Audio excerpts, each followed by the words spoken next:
Lesson 2, Foundations of Inner Harmony. So I had a client, Sarah. She was struggling with conflict and imbalances with her husband. She felt disconnected from her husband and all of her surroundings, actually.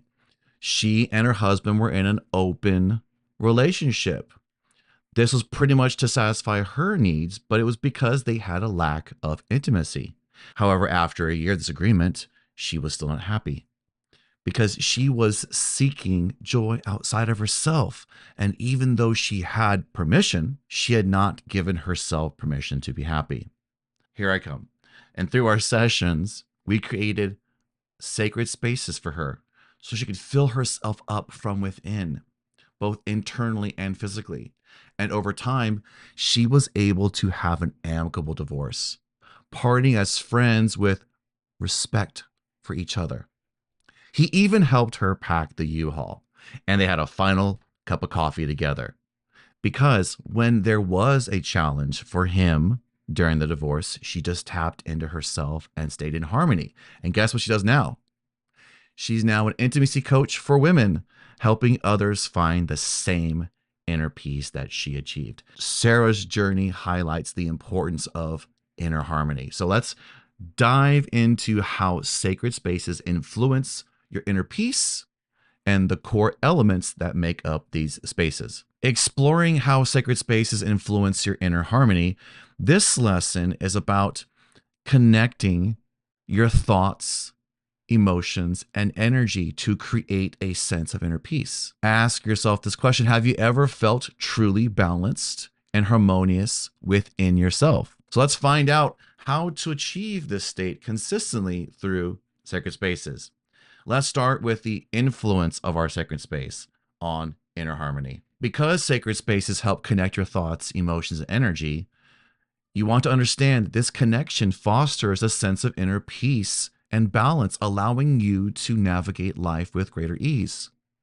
For example, think about a time when you felt completely at ease. Your sacred space should evoke the same feeling of tranquility on command because you create it. Now, what activities or environments make you feel most at peace? Please don't say I don't know. I don't knows don't fit in any of my programs. If your answer is I don't know, stop right now and come up with some other answer. Give yourself permission for that answer to change 20 times before the end of this course, but do not allow yourself to say I don't know for 1 second. That's an illusion. What activities or environments make you feel the most at peace? Your oneness, your sacredness. Answer that right now. Next, we're going to look at the core elements that make up a sacred space. Of course, there are just a few core elements that make up or should make up every sacred space. These are what you should have.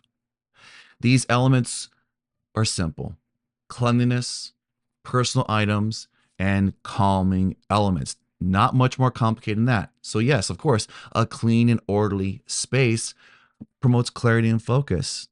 Personal items imbue the space with your unique energy.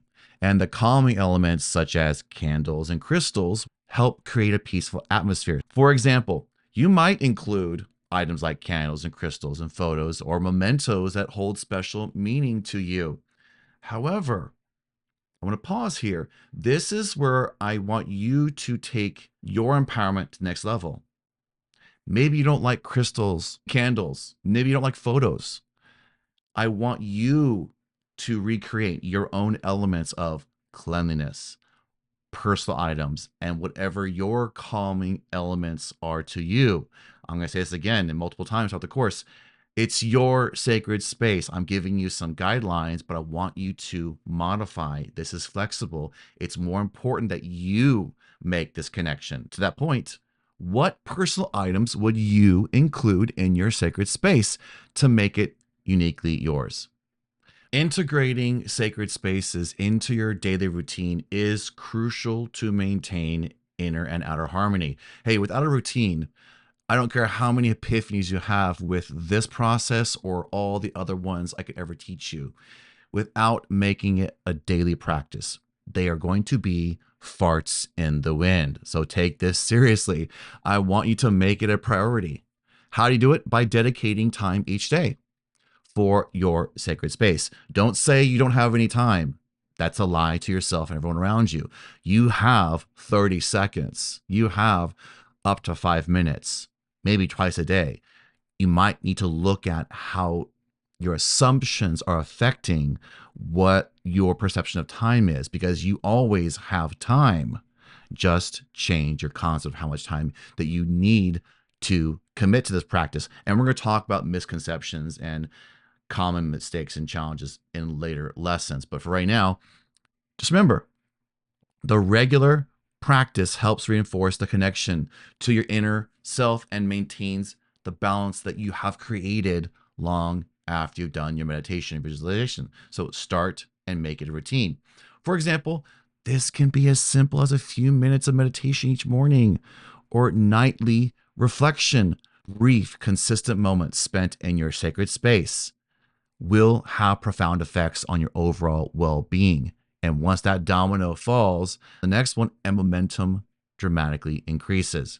So as you're designing this program, I want you to be honest with yourself.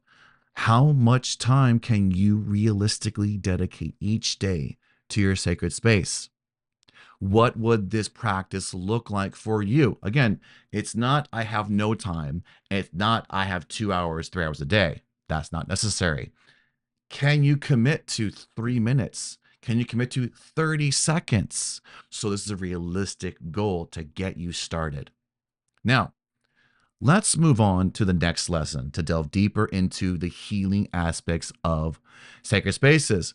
But first, we have some homework. I want you to add at least one personal item to your sacred space that brings you peace and joy, so that you can begin your daily practice of sitting in this space and focusing on your breathing, meditation, visualizing something for just 5 seconds, 5 minutes each day, starting tomorrow morning, starting whenever.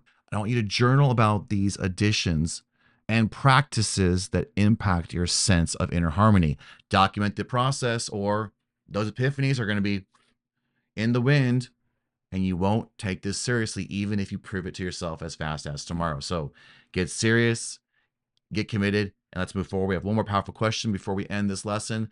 How can you incorporate the core elements of sacred space into your daily routine to enhance your inner journey? What were those core elements? Remember, cleanliness, personal items, and calming elements. We'll see you in the next lesson.